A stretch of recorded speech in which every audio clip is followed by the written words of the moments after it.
Gregg Podolski, welcome to Suit Up the Podcast. How you doing, man? Thank you for having me.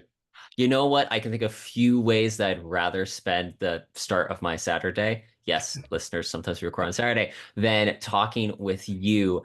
I was so excited when we had our interview with Jeff Circle and we asked him about like who are authors that we should know about. And I think literally the first book he held up was The Recruiter. So Yes. thank you for coming on the show. Thank you. And you know what? I really got to give a shout out to Jeff. I had paid him so many times to do that on other podcasts, and he hadn't done it. That was the first time. So I still am in the hole for him for a little bit, but I appreciate him finally coming through on that bribery. So yeah, Marketing and advertising costs. It's just, sometimes it's a bottomless all pit. behind the scenes. You never know what's going on. Yeah. And I've been looking forward to this one. I was telling you right before we started recording. Couple reasons. So number one, you remind me a lot of Sean Evans, the host of Oh, Hot Ones. thank you. Yes, both in your interview style, which is very in-depth and very conversational. You kind of sound like him. We're And both this from the is Midwest Chicago area. it's got, oh, really? Where are Weirdly, you from? I'm originally from Lake Geneva, Wisconsin, which is Okay. just 2 hours north of Chicago suburbs. My mom is from Chicago. Okay. So weirdly, there is a slight connection where There our is. cadence would have some resonance. Maybe there's something in the water there with the interview skills too, because I think you're really good. And this is the closest I will ever get to talking to Sean Evans because I will never go on that show. So this is sort of a kind of checking off a bucket list. But more importantly, having watched some of your other episodes, you and I share a mutual love for all things Indiana Jones. And Yes. I am so excited to talk to you whenever you want to broach that topic about why he is the true inspiration for my protagonist, Rick Carter, because most other podcasts just it's not an obvious one-to-one, Hmm. but I think you're going to get it. And so I'm looking forward to diving in. That actually makes 100% sense now that I you say knew you it. would say that. I knew you would Because, get it. oh my goodness, like I didn't think about it before, but before I get down this rabbit hole, I just, Greg, what would you do us a favor and give us a brief bio for the audience? Sure, absolutely. So my name's Gregg Podolski. I live in New Jersey, and I have been a professional agency recruiter. So not a recruiter that works for a company, someone who works for a recruitment firm for the last 17 plus years. And my job is to go out and find people for our client companies where they can't find on their own for one reason or another. I absolutely love my job. I've always wanted to be a writer since I was a little kid. And so I came up with the idea about 7 or 8 years ago about a recruiter who recruits for criminals and the criminal underworld. So sort of flipping the script on what I do in my everyday, but keeping some of the same methodologies. And so it was sort of a write what you know, but also you get to go into that hyper reality Hmm. of the fun thriller genre. And I'm, in addition to Indiana Jones, I've always been a big Shane Black fan. So Hmm. things Oh, like Meet the Weapon. 100% tracks. Yes. Yes, the Kiss Kiss Bang Bang, The Nice Guys, Long Kiss Goodnight, all those were huge influences on the style in the terms of, kind of a gritty violence, but also a vein of humor that just runs through the whole thing to Hmm. sort of give you a release. And that all kind of came together into my debut novel, The Recruiter, which came out back in July. Hmm. And okay, so now that we've got that housekeeping out of the way, the Indiana Jones element of it, until you said it, once you said it, it clicked in my head. There's very much the way that the book is structured Hmm. has a lot of that old serial style where it is like we are moving from segment to segment with these death-defying elements, with these Hmm. nice, I was gonna say big action set pieces. Some of them are, but some of them are just moments of high suspense. I'm Hmm. thinking very specifically of an early scene where he's working with one of the guys he's recruited, and now he's trying to get him off the job. That Hmm. feels like all of a sudden we have completely flipped the expectations of what was going to happen, and that's propelling the story farther forward. Thank you, because that, in addition to a few other things, so one of the things I watched of yours before, in prepping for this show, was the piece you did about Raiders of the Lost Ark, which is my Mhm. all-time favorite movie, hands down. Great taste. Fantastic. And Greg, have you one of just the, become my new best friend? I think we're pen pals. I really think we are now. Yeah, or whatever it is in 2024, because I don't think pen pals even exist anymore. So we'll be texting buddies or whatever we want to call it. Um, but one of the things I love about that movie is there is not an ounce of fat on it. The Hmm. pace of that Yes. movie is damn near perfect. And so that was something that was very key for my book is I really Hmm. wanted to keep it lean. I wanted Hmm. no wasted beats, even The quiet moments, I had a compliment from an agent that I actually didn't end up signing with. I was lucky enough to have offers from two agents. The one I eventually signed with, Dan Miliszewski with UTA, and then another one. And the first one made a comment about a scene on a plane between Hmm. Rick and a character named Erica that he comes across later in the book, who's sort of an up and coming female assassin that gets sucked into this and tries to help him out. Um, and it's just a nothing scene where they're kind of texting, ironically, that we Yeah. just talked about that back and forth.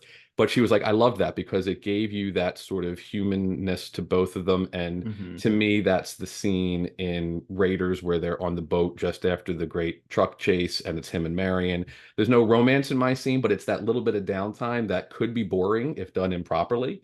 But, Hmm. I tried to make it still interesting. You But did. Rick, the character, so this is where I always comp him to Indy. My favorite thing about Indiana Jones, why he's my favorite fictional character in any genre, in any medium, is he's really good at the one thing he's good at, which is being an archaeologist. He knows Hmm. that front, backwards, and sideways. He's not so good when it comes to being an action hero. Even though you think of him as an action hero, Yeah. he's really not. Well, the best line in any movie for my money is I'm making this up as I go from Raiders of the Lost Ark. And I love that because it makes Hmm. him so relatable that he sort Yeah. of bumbles and stumbles his way through and he makes mistakes and he doesn't do what a Rambo or somebody would do. Hmm. And that was the element I had the most fun writing with Rick is I wanted to Yes. make him really good in the moments where he was a recruiter, when he was with a Hmm. candidate or a client or in a negotiation. I wanted him to sort of own that room and everybody to understand that. But when the bullets started flying and the fight started happening, I wanted him just to try to keep his head above water. And Yeah. that to me was such an Indiana Jones thing. But Hmm. unless you're a true indie nut, you're not going to get that comp. And so I No, was because everyone thinks of him as the adventurer, right, is the but he's really thing. not. No, he isn't. He's a Uh, professor who has a whip and a gun and sometimes knows how to use them the right way, you know? I think the thing that's because we see him in that classroom scene and he's Mhm. wearing like that's him normally. Right.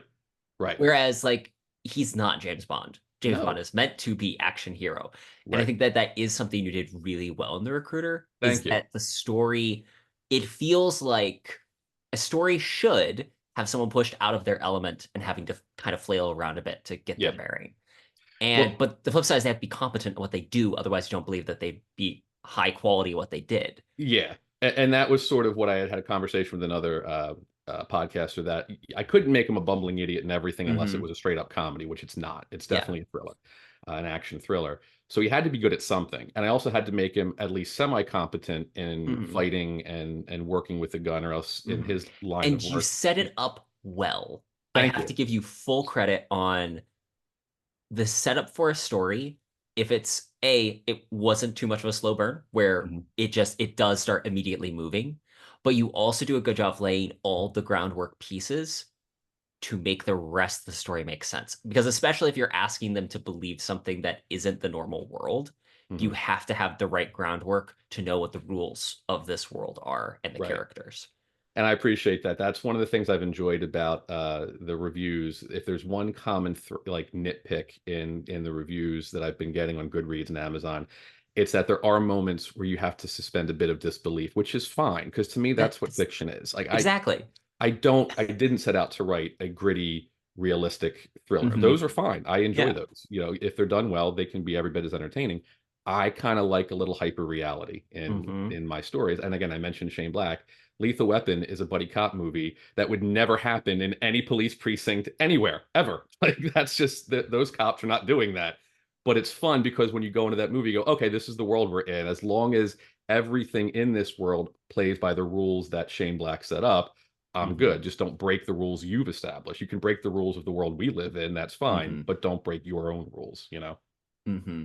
Especially, I really like. I can now you mentioned I can see this Shane Black influence in there too because you've described. I think it might have been with Jeff's interview that he's like the Rick is the middle bad guy that like gets met in the middle of the story and like Yes, has the screws put to him to reveal someone else. correct. He's a And throwaway character. He's a yeah, throwaway character in any other thriller. Yeah.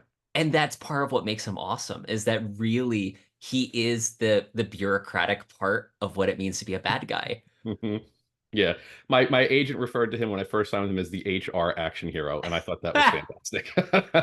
I was like, that's perfect. That's yes, that's exactly what it is. He's a cubicle dweller for most of his life, and then suddenly finds himself dealing with criminals and bad guys and bullets and guns, and yeah, and that was Hmm. just it was so much fun to write because when I first started it, he wasn't that. He was a little bit grittier. He was a little Mm. bit more of a tough guy. Had a more of a noir. I know you're a hard case Hmm. crime guy. I am as well. It's sort of Excellent taste. I thank you. I kind of had that in my head as a potential publisher, but it Mm. wasn't coming natural. I kind of got Hmm. into it and I was like, this is I'm having to pull this out.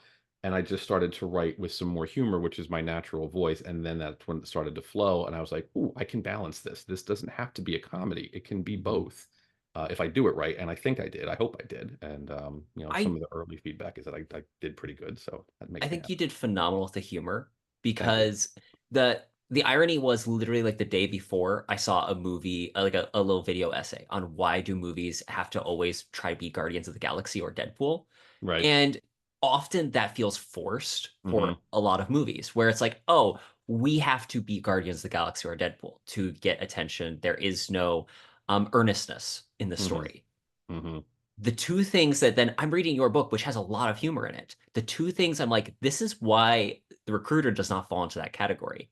Because one, there is a lot of earnestness. You genuinely understand. And again, you set up the stakes of the story from the beginning. This is why Rick is going about this. He has a genuine heart for it, and Hmm. it has a reason, a strong reason. I don't want to spoil too much for the audience. He has a very strong reason to go about his adventure, but then also you bake the humor into his character, where this is who he is. Like I think you Hmm. even have him make a joke about he's always been this way. His dad had a sense of humor, Hmm. and so he's got this. And Hmm. everyone's like, "Oh yeah, you're gonna quip about it." It is not trying to undercut things for the sake of undercutting. This is just the natural voice of you as the writer and the natural voice of the character for who they are.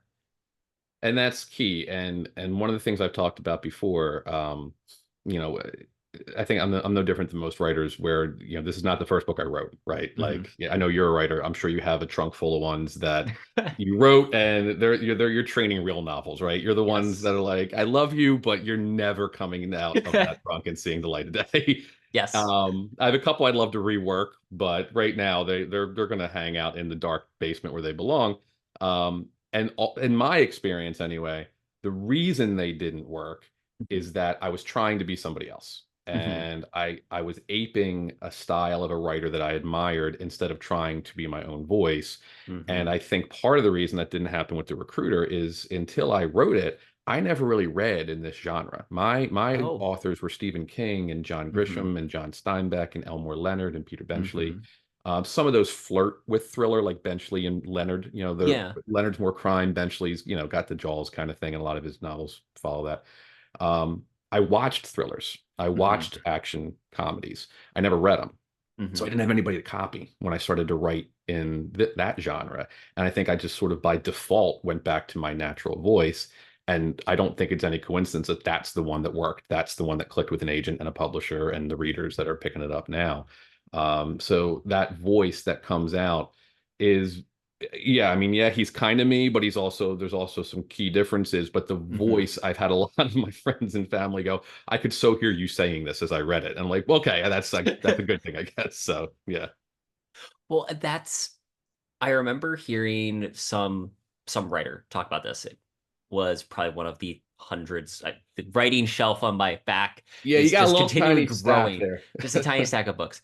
And they said that the thing to not worry about is originality because Hmm. everyone worries about being original when the reality is finding what you can say that Yep. other people, it's just you can tell the same type of story multiple times. Westerns, mysteries, thrillers, Hmm. there are a lot of them. What makes it unique is if it's you Yep. telling the story.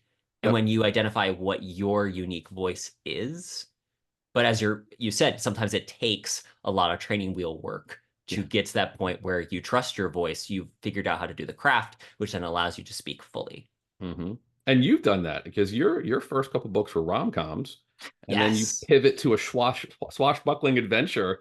So where is your true voice? Are you more on the adventure side? Or are you more in the are you just old school? Because even the rom-coms had sort of a 1940s feel to them. Is that really your Yes. voice? That's really my voice. The I thing that carries through in all of my books so far, um, the common thread is that it has good snappy dialogue. Hmm. And I very much in that His Girl Friday. I grew up watching Cary Grant movies. Okay. Yeah. And so it's all Yeah. about, is it Howard Hawks snappy dialogue moving Yep. back and forth? Well, that's like the big sleep. I love the Hmm. big sleep because from 30,000 feet, the movie makes zero sense. Oh, yes. It is such a convoluted mess of a movie, but you don't care because the dialogue between him and Bacall is so phenomenal. And even the secondary characters, there's no wasted character in that movie. Hmm. Even the chauffeur, who nobody still knows who killed him, but there's that guy like is somebody you're always riveted whenever anybody is on screen doing anything in that movie, and it's mostly just talking. Hmm. Yeah. That's ironically enough, it's one of the reasons I like Jane Austen. My first two Hmm. books are kind of homages to some of the Jane Austen elements, but asking what would it look like from a dude's perspective. Okay. The Jane Austen novels are nothing but people sitting and talking nine Yeah. times out of 10. That's Yep. why Emma is basically just people sitting and talking. But what makes that interesting is because of the dialogue, because Hmm. the way that voice is used to propel plot in the story. And to that end, the texting conversation that you mentioned on the plane, you do such a great job in that scene of it's a couple of things. One, it does continue to propel story elements. That is a scene that in almost any other story is a couple of lines about how they travel from one place to the other. Hmm. In this case, you actually have it be a scene. And as a texting conversation, it's something that I could see in a movie very seamlessly, like where Hmm. the bubbles Little are moving pop-ups. up. Yeah. But then Yeah. also it's the type of thing that could only happen really today Yeah. and within a certain range of time. Hmm. Whereas I feel like a lot of times when it comes to a thriller or a story like that, the temptation is to make it where it feels either there is no sense of time, there's no justification for the time picked. Either Hmm. there are people that will throw it in the past just to have the contextual past elements, Yeah. but you've really used the entirety of what it means to do it in our modern era today, down to how he communicates with people. I have to credit my agent for some of that because when I first wrote it, I wrote this during the pandemic. So the Hmm. initial idea came about 7 or 8 years ago, and I wrote 20 pages that actually ended up not being in the book. Hmm. Because to your point about pacing, when I went back for edits, I realized the story itself didn't start until about page 70. The Hmm. rest of that was either an extended prologue, and I'm not a prologue guy, or it Hmm. was a lot of throat clearing and background noise that I could work in, throughout the book. But when I started to actually sit down and write it for real, it was March of 2020 because that was when in my job as a recruiter, when your job is to help people find jobs and nobody's hiring because nobody's in the office, we don't know what's going on, you have a Yeah. lot more free time. And so I sat down to write it, and COVID was in it almost from the beginning. And Hmm. because in my mind, there was no way not to write about it. Yeah, And because it's everything around it's you. everything. And I'm thinking, there's no way this is never not going to be part of our collective consciousness. How can I not write it? And I Hmm. found a lot of other writers who wrote during the pandemic had the same thing. And with very few exceptions, where the story hinged on COVID Hmm. and it sort of almost became a historical fiction Yeah. because it was limited to that time, most agents and editors said, get rid of it. People aren't, Yes. because this book isn't going to come out for a few years. Yeah. When it does, no one's going to want to read about COVID. Like we've hopefully moved past it. So it was very tied to that time period. And my agent was like, no, let's just make it sort of present day, but vague. Sort of Hmm. like when you see a movie that came out 10 years ago, it Hmm. says now or present day. But if the movie holds up, you're like, okay, yeah, I get it. Sure, whatever. It's present day. Like you don't even Hmm. question the time. You just go into the story with the rules that it's laid out. No, and again, you did a phenomenal job. I remember Raymond Benson's Mad Mad Murders of Marigold Way is set during the pandemic, has a very strong pandemic element to it, which Hmm. works in that story because it runs through what is the mystery. Right. But really, you're right. They keeping the story as timeless as possible Hmm. is usually the best, and having it set in the immediate really does help with that. Yeah. Although I will have to say, I got to give a little, I told you so to my agent, because one of the references I used that he made me cut was instead of Taylor Swift at one point, I referenced Olivia Rodrigo because I love Olivia Rodrigo, but she had just come out. He was like, Hmm. can we make it somebody more evergreen? Olivia Rodrigo is sort of just coming out. Like, she might be a one hit wonder. Like, yeah, she ain't no one hit wonder in 2024, dude. She's still rocking. Taylor's good. I like Taylor too. Shake It Off. But Olivia Rodrigo, if you're watching, because I know Olivia Rodrigo's a big fan of the show, Yes. Thank you, 100%. Olivia. I was in your corner from 2020. Okay, not Dan. Okay, so comment on that. I noticed that you have a very large CD collection. Well, it's part of the stuff in Jeff's. Tell Yeah, me a little bit about your love for physical media and just what's your interest with music? Because you actually do have a couple of, I'll almost call them needle drops yeah. in the Recruiter. I put together one of the first things I did for my website was I created a playlist on Spotify Sweet. for all the songs that are featured in the book, and then also the one that in my mind is the end credits song, even though it doesn't appear in the book. It's the one in the movie that they play over the credits. Um, so when I was in college, what I first wanted to do was radio. Hmm. I wanted to get into radio. I wanted to be a DJ, and so I went to Rutgers, in case you couldn't tell from the thing above me. Rutgers, New Brunswick, and New Jersey, and they had the radio station like most colleges do. And at the time, they were still on CD. Like that was, and Hmm. we still had some vinyl even. I graduated in Hmm. '01. So this is the late 90s when I'm really doing it. So You were CD was big. Frasier. What's that? You were Frasier in it. I was Frasier. That's true. Yeah. And I found as being a radio guy, my show, I started off just playing music.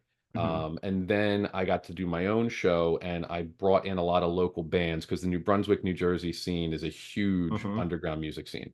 And there's a ton of fantastically talented bands across a wide genre of music. And so I thought it'd be cool to bring them into the studio, have them set up, play live, and then do an interview kind of back and forth. And so Ooh. I really got to know levels and sound and depth Hmm. of treble and bass and everything that goes into making music sound good. And when the MP3 revolution happened with Napster and everything, I was sort of just graduating college, and that was everybody. All my friends were downloading everything, and I mean, as an artist now, I can't stand the piracy aspect of it. When I Yes. was younger, I was sort of like, "Shut up, Metallica, you're millionaires." I didn't understand everything that went into it. But now I get it. But I Yes. just didn't like the sound because everything is so compressed when you Hmm. stream it, and it's even now Yes. today. It's gotten better, but Yes. if you really listen, like vinyl is still the gold standard as Vinyl far is as still the depth gold of sound. standard. If there was a way to put a record player in my car, that's still what I'd listen to. But Hmm. because most of my CDs are listened to in my drive to and from work or anyplace else, I have the CD collection, and there's more depth to it. Hmm. It's a fuller sound than you get when you stream music. And music has always been a part of my life. I wish I had an ounce of musical talent. I really do. I can't sing. I can't play an instrument. I can kind of dance, but I can't, I'm never going to be confused for Usher or Michael Jackson.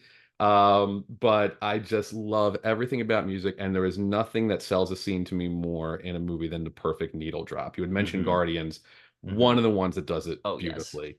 The new Deadpool movie, Deadpool Oh, Rain.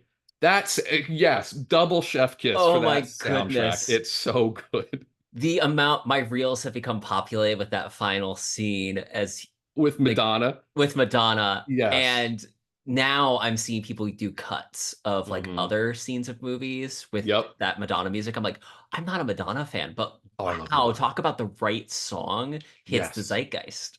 Well, even better, the one that doesn't get quite as much love, but I think is the best needle drop, is when they drop the "You're the One That I Want" from Grease during the car fight between the two of them. Because I love when Hmm. the wrong Hmm. music is Yes. placed over an action scene, which is why I have a motorcycle chase in this. It was one of the scenes I was dying to get to when I wrote the book. And they turn on music Erica's driving because she's good at driving a motorcycle and Rick can't, so he's clinging to the back of her as they chase a bad guy. And he's complaining because she wants him to jump off the bike and tackle the guy, and Yes. he wants no parts of that. And so to drown his whining out, she turns on the handlebar system, Radio. sound system the guy had set up. And instead of some, kind of badass rock song that comes on, it's Starship going, "Nothing's going to stop us now," which in my movie obsessed mind made perfect sense because in the music video for that, it's Andrew McCarthy on a motorcycle. So, I mean, from Mannequin.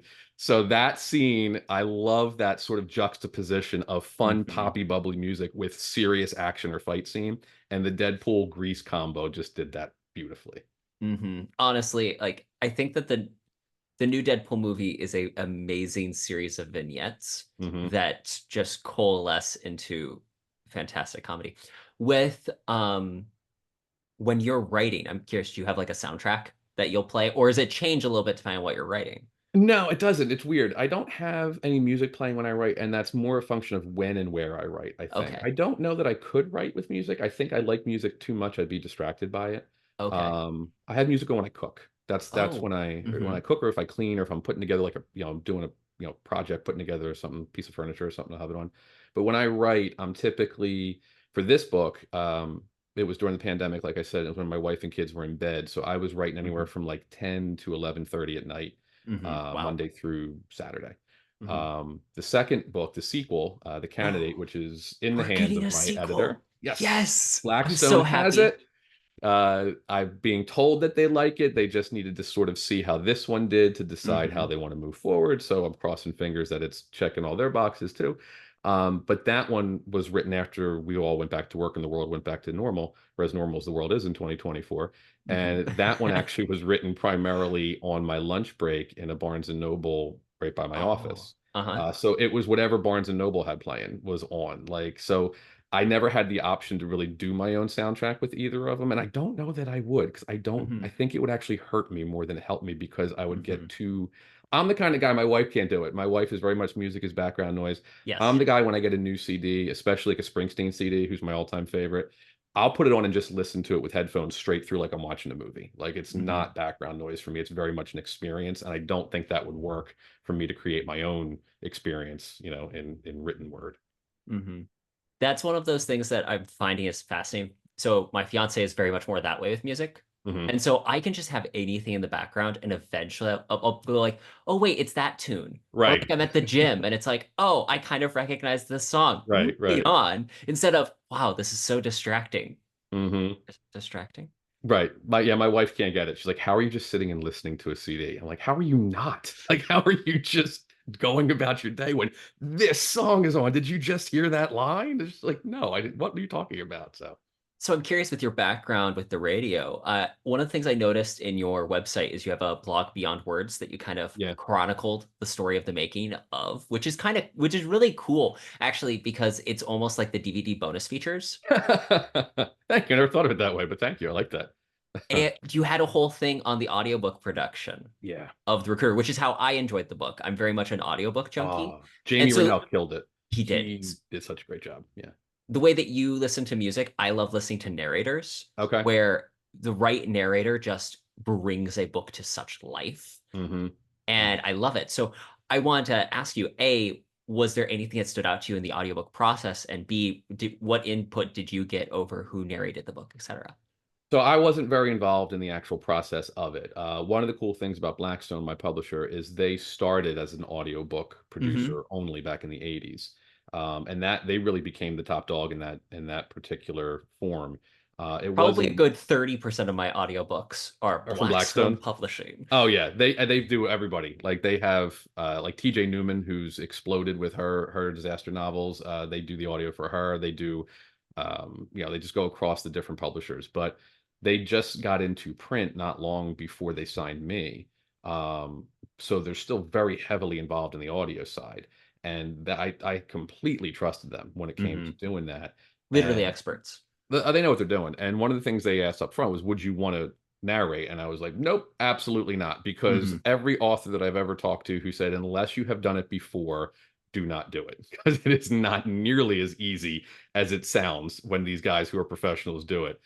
Even with my background in radio, I just took that advice to heart and I was like, no, I'm good. So then what they did was they asked me if I had any preferences. I am not an audiobook guy, full Hmm. disclosure. I've never really listened to them. I've been more the physical copy in my hand. Not that I disparage Hmm. it. It's Yeah. just not my preferred method of consumption for a book. So I really didn't know any narrators. I found out after the fact there are some narrators that have like their own fan bases, Hmm. and people pick up a book because of them rather than Yep. what the book is actually about, and that's how they discover new writers. Hmm. So I all I gave them as far as feedback was the main character in this book has always in my head been Ryan Reynolds. Like Hmm. he was the Good original casting. muse. Thank you. He was the original muse. He you definitely get some of that, I think. So somebody who is similar to him is what I Hmm. wanted. And then they gave me some options. And I listened to them. There was one I kind of liked, but none of them really were sort of hitting the mark for me. So then I said to my agent, "Can I can I kind of say no to all of these? And he was like, yeah, but you want to give him some options. You just want to keep saying no. So like, all right. So I went on to Audible and I just picked Blackstone titles, figuring if it's Blackstone, they have a relationship with the narrator. It's easy to get them. And I found another four, and Jamie Rennell was one of them.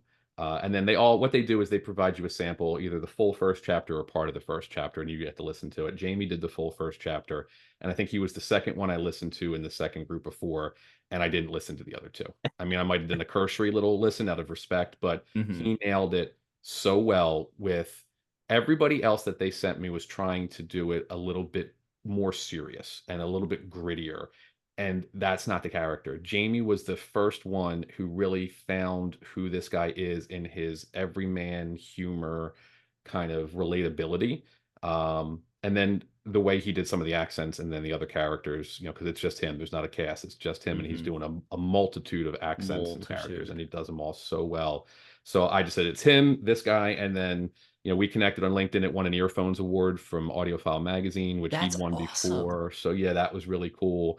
I've listened to the whole thing straight through, and it really is such a unique experience, especially for someone who doesn't listen to audiobooks, Hmm. because it really was, it's close to watching a movie of my book as it's going to be, unless there is ever a movie, right? Because of the way Fingers he crossed, presents it. Hollywood Thank producers, you. Yeah. bigwigs, you guys, you're listening. Take Thank you. get the option through Recruiter. It's amazing. But yeah, he nailed it, and it's the audiobook has been one of the most consistent sellers. Like that one is always up there on the Amazon rankings and everything. People have found it and seem to really love it, as it well deserved. Yeah. Hmm. It really is amazing. One of the things I love about having the audiobook experience is someone like me. I 100% will at some point have a physical copy to add to physical copies of books. I can read the audiobook faster just because Hmm. time, Yep. rather than it's harder sometimes because I'll put in the audiobook when I'm at the gym or I'm doing something Yep. else. Yep. But you'll have a lot of people like me that do end up getting the ebook, the audiobook, and the You're my physical. favorite kind of people. And the paperback looks a little different than the hardback. So if you want to get the full collector Hmm. set, there's even a CD version. 27 people have actually bought the CD, and they are my 27 most favorite people in the world. Because that anybody is still Wow. buying the physical media is so near and dear to my heart. I love it.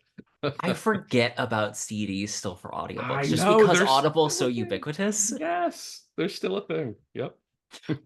We were at a library, my fiance and I, and she saw a copy of Stephen Hardow's Last of the Seven, and it had 8 discs in it. And since I've had him on the show, I just messaged him. I'm like, my fiance just pointed out your audiobook has 8 CDs. He said, don't worry, tell her one of them is blank. That's awesome. So, talking about the recruiter, one of the things that stood out immediately to me when Jeff held it up is the cover. I The love the cover. cover I got it is, here. Hang on, wait a minute. I got it. there we It go. is. Oh, It is such a great cover. Alenka Lanaschke is the designer that Blackstone assigned to me. And once again, I'm not an artist. My daughter is a phenomenal artist. My son does graphic design stuff. mhm. I don't know where they got that gene from, because Sherlock Holmes said art in the blood takes many strange forms. I love it. And that makes it sound a lot cooler than I don't know where it came from. So we're going to stick with that. But she asked me if I had any preferences, and the only point of reference I gave her was the movie cover for Kiss Kiss Bang Bang. I said Mm. I liked the Ooh, vibe of it, right? yes. Yeah, something like that. And this is what she sent back. She sent me this and one other one, and this one was, I mean, without a doubt, it's like she reached into my head and pulled it out. The only difference was this, where it says a Rick Carter novel, was white originally, Hmm. and I even thought that was good. And then the next day she was like, I'm thinking of making it red. I'm like, yep, that works too, even better. So yeah, Hmm. she nailed it. And as a debut, you need to stand out in any way you can, because there were Hmm. literally 2,200 other books released the day that my book came out, not the week or the month, the day. If you count everything from little tiny chap books and coloring books to self-published to big people, big publishers, 2,200. So you've got to stand out from the noise. And one Hmm. of the ways you do that is with a great cover. And I really think that she nailed it. Hmm. Absolutely. Obviously, I'm a big fan of like the silhouette design as the suit up logo Yes. has a Yes. similar. It really did remind me of Casino Royale's opening credits. Thank you. I love that. Yeah. I was thinking Archer, the opening credits Ooh, for Archer. yes. Same kind of vibe with that Hmm. humor action thing. But Hmm. that's the Casino Royale, the good one we're talking about, the Daniel Craig, Yes, not the we're Peter talking Sellers about the one, right? Daniel Craig one. Just Yes. making sure. So the Peter Sellers one has its moments, but the Daniel Craig one, bar none. But that might be one of my favorite opening Bond montages ever because of how Hmm. stylized it is. It's so good. Yeah. So tell me a little bit about this has been an 8-year process for you. Mm. You started writing it during the pandemic. I'm just curious, how much did it evolve from pandemic point to actual publishing? Sure. So wrote it from March to June of the pandemic. Took a little bit of a break, a few weeks, let it sit, started editing probably end of June, beginning of July. Revised it all through the summer, started going out to agents in September of 2020. I got 50-ish no's, and then I got the one that was interested. And then out of courtesy, you're supposed to go back if any agents have the full manuscript and you receive an offer. The courtesy is to say, hey, I have an offer. If you are interested, please let me know within 2 weeks if you'd like to pursue Hmm. this. And I think I had 4 or 5 that had the full, and all but one of them kind of politely backed off at that point, which is usually what happens, Hmm. except for Dan from UTA, who said, nope, I really like this idea. I've just been very busy, but I will read it now. And in a week, he said, I'd like to have a phone call with you. And there were elements of the first agent that I liked. There were parts that were some red flags, which, without getting into specifics or disparaging anybody, proved to be very true. So I kind of dodged a bullet. Hmm. But Dan was, from the jump, he was the right guy for this. He got the humor, he got my voice, he knew what it needed to be. But he also said, if you sign with me, I really want to make some changes to the third act. And I said, that's fine, because I know I didn't nail it the first time out. Hmm. Like, there's no way. And one of the things he said was, you lose the humor in the third act. So just to kind of give a brief little, synopsis, Yeah. Rick's a recruiter. I know we're however many minutes into this, I'm just talking about it, but that's how much I've enjoyed talking to you. So you got me dressed up in a suit on a Saturday morning, man. So you definitely got something going on. But so Rick is a recruiter.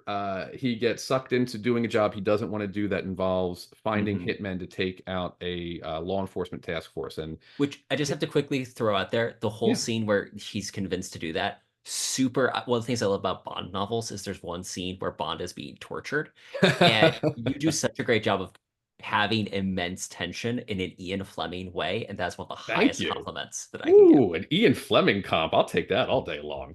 But yeah, so he is convinced in a very physical way to do this job, even though he has made it. It's sort of the one moral line he has left, Hmm. so he can sleep at night, which is I won't do anything that endangers any of the quote unquote good guys. But he does because he's not James Bond. So when he is Hmm. tortured, instead of finding a way out of it, he's like, "Sure, you got it. I'll do it." And so he does that and then finds out that actually his ex-wife's fiance, who is a Philadelphia police detective, is somehow implicated in the hits as well. And he wasn't aware of that beforehand. And when he finds it out, he's like, I can't just not do anything about this. I need to go now back to New Jersey, where he's from, and in Hmm. some way try to make this right, because it's literally a mess that he created. And that was one of the things I loved that some people have commented on, is that it was interesting to find people rooting for him who also said he's not a good guy. And I'm like, Hmm.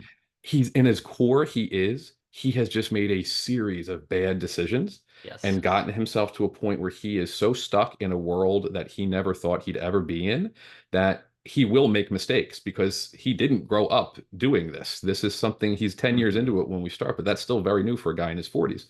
And so he's going to make mistakes. And he's like, I made a huge mistake and now my family's in danger. I need to go help them. And so the second Hmm. half of the book takes place in the US. And then the final third act is really where it's him and his family and things are getting very intense and the screws are closing in.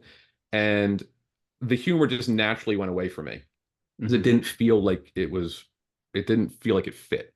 And my Yeah. agent said, no, that's what hooks people. You're Hmm. allowed to be funny at the end. You just have to Yes. do it the right way. So, and that was his only advice. He didn't tell me what to write or when to write. He said, you're allowed to be Hmm. funny. So I really kind of rewrote about half of the third act. Then we went out in right before Thanksgiving so that was, I got him in 2021. We revised that over the summer of 2021. And then we went out to submission to aid to publishing houses right around Thanksgiving, Hmm. which is not traditionally a good time to go out, but he's like, "You're a debut. It's going to take a while for you anyway, so let's do it." First round of 10 all came back with some very polite rejections or some hang on, let me get to it. And then so we went out again to another group, I think of five, and Blackstone was one of those five, and they made the offer in March of 2022. And then there's Awesome. more revisions with Hmm. their editor that they assign, who really helped bring out some of the character moments. One of the Hmm. things I've been complimented on is how every character in this book feels like a complete person and they're not Yes. just cutouts. I Hmm. like to think I laid the groundwork for that with what I did Hmm. with Dan and on my own. But Celia Johnson, my editor through Blackstone, really made every one of those characters be their own person. She pulled out the last little details that made them really come alive. And so the book as a whole, and that's what the Beyond Words thing was for, to be honest with you, because most people who are outside of publishing have no idea how much goes into putting a book out. Like when I Hmm. told everybody I sold it in March of 2022, they're like, great, it's going to be out like this fall. I'm like, no, 2 years from now. And it will be like 18 months where nothing happens, and then it's going to be 6 months of Greg, shut up about the book. I already told you I'm buying it, right? So the Beyond Words was just to, like you said, sort of give a Hmm. behind the scenes peek, but also to give credit and to spotlight some of the people that outside of publishing, a lot of readers don't even know they're a part of the process, because I was Hmm. blown away by how much of a village it really is to put one book out. And I just wanted to give everybody their due, their just due. And so that's where that came from, to just show really what goes into traditional publishing as opposed to self-publishing, which is infinitely harder, even though it can happen quicker. But I mean, you're your own publishing house Hmm. at that point, and I wanted no parts of that. I wanted Yes. somebody else to handle all those things. Yeah, yeah, no, no, that was not for me. I think that that's one of the things that people forget when it comes to writing is a collaborative medium in a lot of Hmm. senses. Publishing Hmm. is a collaborative medium. We tend to think of it as just the solitary author with his genius in front of Right. the keyboard coming up with something great, when the reality is part of what makes it so amazing is when you have so many different voices Yep. speaking into it and everyone pursuing the same goal, making the work the best that it can be. Yep. Yep. And that was what was a shocker to me a little bit, is again, that perception is you get an editor and the editor says, this doesn't work, write this instead, Hmm. or take this part out and do this. That's not how it works. It's very much like a coach Hmm. offering suggestions. This didn't work for me. Can we do something different? I think here you need a little bit more. And so it's very much just nudging the author to do what they should have done originally, but Hmm. because for whatever reason they didn't see that it needed it, that extra set of eyes or several sets of eyes, picks that out and goes, no, you need to fix this. This doesn't work. And then you look at it and go, yeah, how did I read that 500 times and it looked fine, and now it doesn't. It stands out like a big neon red sign. And yet all of those together, no book comes out that's done well unless it's had a bunch of different hands on it. Hmm. In one of my favorite reads from 2 years ago was Max Perkins, editor of Genius. And it's a Okay. story of Max Perkins, who was an editor for Scribner's, who was the editor for F. Scott Fitzgerald and Ernest Right. Hemingway. Hmm. Two very different personalities that Yeah. he had to try to work with to bring out. F. Scott Fitzgerald needs to be encouraged every step of the way. Yes, you are a fine writer. These are some minor things that we change it. Hemingway, ego the size of Mount Kilimanjaro, and we have to be very delicate. What we tell him needs to be edited.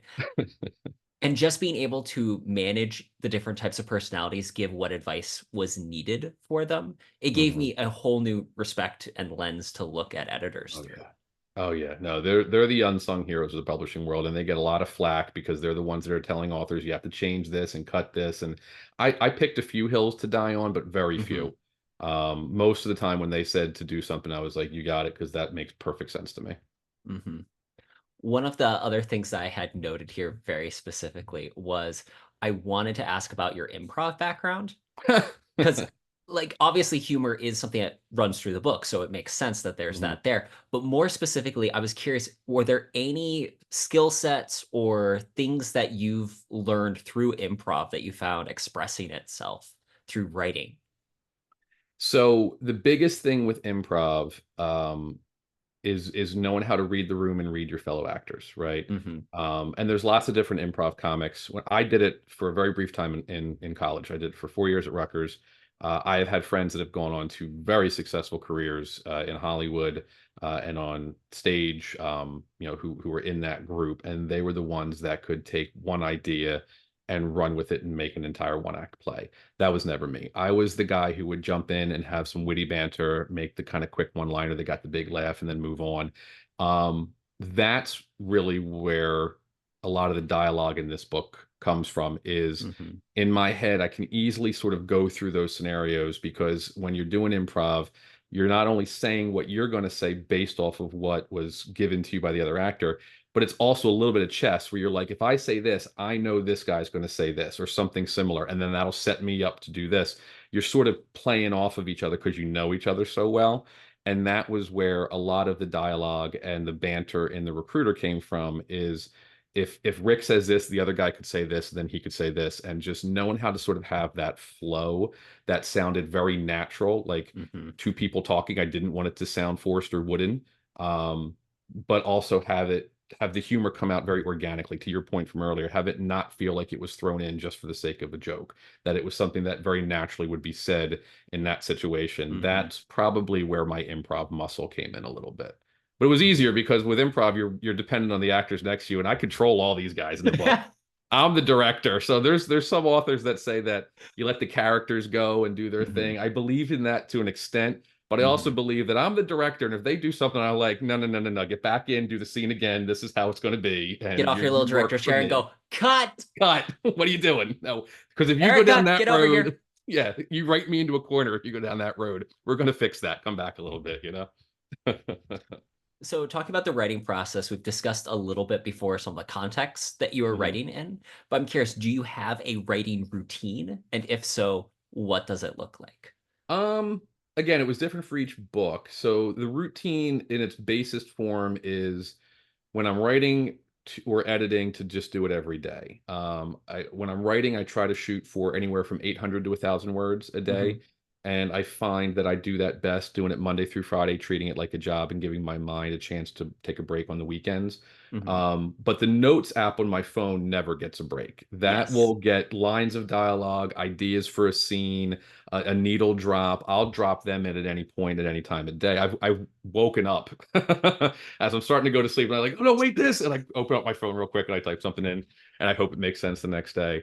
So it's really, as far as the process, I'm sort of that hybrid between a pantser and a plotter, where Hmm. I know how the book's going to begin and end, and I have story beats that I want to get to along the way. Scenes I've come up with that are in my phone that I'm like, I don't know how I'm going to get there, but at some point I have to get there. And it's the connective tissue that I sort of make up as I go. And that's where some of the discovery can happen, where, like for example, Erica in this first book, in my mind, was a guy. Oh, And hmm. she's introduced in this as Eric Krieg, and it's a bit of Hmm. misinformation that Rick is fed from his source. And then she sits down at the table, and it's a woman, Erica. Originally, when she sat down as a woman, that was one of those times where my character did something I wasn't expecting, and instead of correcting it, I went, let's see how this plays out. And I'm so glad I did, because the Hmm. character works so much better as a woman Yes. and allows me to do things with that character in later books if I have the opportunity, that I'm really, really excited about. Um, but for the most part, I sort of know those kind of, you know, mile markers, and just the adventure is getting from one to the other and seeing what happens.